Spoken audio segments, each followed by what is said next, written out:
how you can fix Instagram broadcast channel not showing. Now let's just start. First, just open up your Instagram and go to your inbox. Now there you can see I don't have the broadcast channel with me right there. So the only easy way to solve this is by going to the settings and offloading the app. Just go to the general, and under general go to iPhone storage and just search for Instagram. As you can see, it's right there. Now I just offload this app and reinstall it, or you can directly go and just uninstall the app completely too.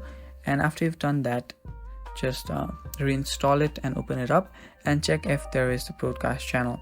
And if it's still there is no broadcast channel, you can go ahead to your profile section and on the top right option and scroll down till you see the help option.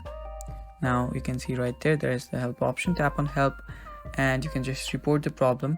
Tap on report problem and just go ahead and type in there is no broadcast channel, and just type in it's not showing and something along this line. And after you've done that, you can even add a screenshot to it and just tap on send, and a technical ticket will get issued for you, and Instagram will solve the problem for you. And that is all for the video. That is how you fix Instagram broadcast channel not showing. Thanks for watching, guys. Stay tuned for more, and bye bye, take care.